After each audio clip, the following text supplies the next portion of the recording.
25 तारखेला म्हणजे उद्या रविवारी 12-1 वाजेपर्यंत आपण सगळ्यांनी अंतरवालीकडे यावं। राज्यभरात मराठा समाजाने मोठ्या प्रमाणात शक्ती दाखवलेली, ठरल्याप्रमाणे शक्ती दाखवलेली। विनाकारण जास्तीची गर्दी बी न करण्याचं ठरलं होतं, कारण ठराविक माणसांनाच रस्ता रोको करायचा,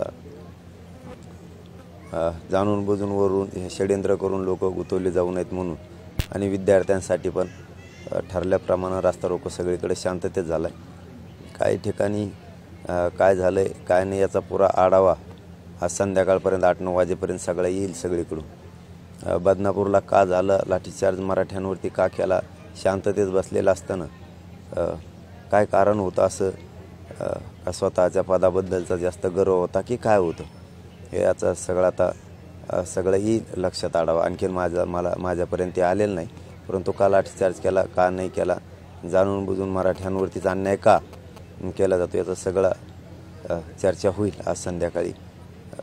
सगळी सविस्तर माहिती मला येईल। आणि उद्याच्याला म्हणजे उद्या 25 तारखेला रविवारी आपण इथं अंतरवालीत मराठा समाजाची बैठक ठेवली। आजपासून धरणे आंदोलनात रूपांतर झालेलं आहे रास्ता रोकोचं, आणि पुन्हा रास्ता रोकोच ठेवायचे आहेत का वेगळा बदल करायचा आहे, यासाठी तातडीची महत्त्वाची निर्णायक बैठक आपण या ठिकाणी ठेवलेली आहे। कारण मला समाजाशी बोलायचं आहे, काही गोष्टी आतून पडद्यामागून घडल्यातसुद्धा, काही घडणाऱ्यात, काही घडवायच्यात सरकारला, त्यामुळं काय होणार, आपण काय सावध बाळगायचं आणि कशाकडे षड्यंत्र रचले जातात आणि पुढच्या काळातही रचले जाणार आहे, यासाठी उद्याच्याला महत्त्वाची मराठा समाजाची बैठक लागलेली। मराठा समाजानं उद्या 12 वाजेपर्यंत जास्तीत जास्त 1 वाजेपर्यंत अंतरवालीत यावं।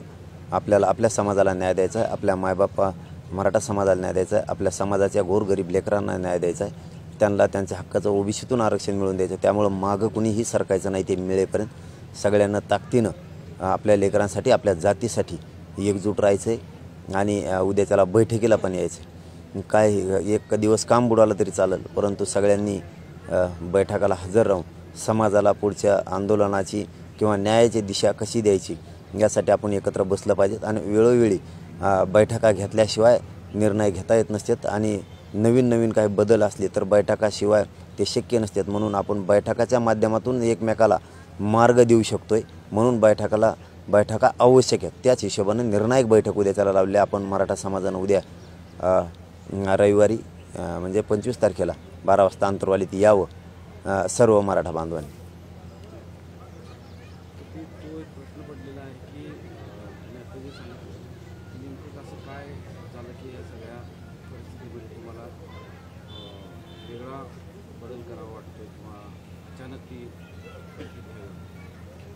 ती बैठक का घ्यायची, बदल का करायचे, आता वेगळा निर्णायक बैठक का घ्यायची वेळ आली, तर हे आता उद्याच्याला आम्ही स्पष्ट समाजासमोर करणार आहेत, समाजालाही सांगणार आहेत आणि आपल्यालासुद्धा सांगणार आहेत। काय असतं काही वेळेस समाजाचा निर्णायक लढा ज्यावेळेस विजयाकडे जात असतो त्यावेळेस खोड्या करणाऱ्या लोकांची संख्या वाढत असते, विदूषकांची पापी लोकांची संख्या वाढती, की गोरगरिबांच्या लेकरांचं चांगलं होऊ नये, मराठी मोठे होऊ नयेत यासाठी खूप संख्या वाढलेली असते। मग अशा राक्षसांना जर थोपवायचं असलं तर विचारपूर्वक निर्णय घेऊन सगळ्या मायबाप समाजाला विश्वासात घेऊन एकमेकाशी चर्चा करून निर्णय घेतला जातो। आणि असले महत्त्वाकांक्षी असणारे राक्षस की जे दुसऱ्याच्या लेकराचा मुर्दा पाडायला निघालेले असतात, गोरगरीब मराठ्यांचे लेकरं मोठे होऊ नये त्यांना वाटत असतं, अशा वेळेला सगळ्याला मिळून ती लढाई जिंकायची असते, हार मानायची नसती। आणि ज्याला वाटतंय आपण यांना हार मानायलो त्यालाच उलट हार मानायची लावायची असते, आणि विजयाचा गुलाल आपण आपल्या जातीवरती टाकायचा असतो। जातीसाठी आपण संघर्ष करतोय आणि पुढच्या काळातही करत राहणार, कारण आपल्या जातीवरती मी प्रेम करतोय, माझी आपल्या जातीवरती निष्ठा आहे, देवा इतकीच निष्ठा माझ्या जातीवरती, मी मायबाप मानतोय समाजाला आणि दैवतही मानतोय। त्यामुळे त्यांच्यासाठी लढणं शेवटच्या श्वासापर्यंत मी लढणार आहे। कोणत्या क्षणाला आणि कसल्याच संकटाला घाबरून 1 इंचही मी मागं सरकणार नाही आहे। म्हणून उद्या तातडीनं निर्णायक मोठी बैठक आपण अंतरवालीत लावली।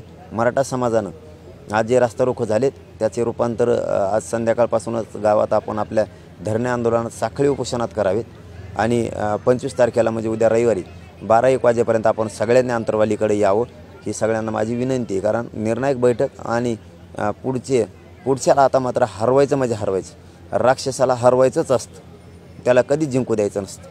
तरच आपल्या लेकरांचं कल्याण होत असतं आणि लेकरं सुखी राहत असते. मराठ्यांचे लेकरं सुखी करण्यासाठी आपल्याला नव्या ताकदीनं पुन्हा एकदा ही लढाई वेगळ्या निर्णय घेऊन लढावे लागते. ते उद्या त्याला डिक्लेअर करतो आता कोण कोण राक्षस आहेत आणि एवढी महत्त्वाकांक्षा काय आहे मराठा संपवण्याची, त्यांना एवढा आकश आणि विष त्यांच्यात मराठा संपवण्यासाठी काय. पण ही जात अशी ही देशाला संपू शकले नाही तर तुम्हाला काय संपणार आहे, ही जगाला संपू शकले नाही तर तुम्ही कोण. तुम्हाला किड्या माकडासारखं मराठा समाज केव्हा वरगडून पुढं जाईल आणि विजयसुद्धा मिळवून देईल माहीतसुद्धा नाही होणार. देश विदेशातील प्रत्येक घडामोडींचे लाईव्ह अपडेट मिळवण्यासाठी आता साम टीव्हीच्या सर्व सोशल मीडिया प्लॅटफॉर्मला लाईक, फॉलो आणि सबस्क्राईब करा. तसंच सर्व नोटिफिकेशनसाठी बेल आयकॉन प्रेस करायला विसरू नका.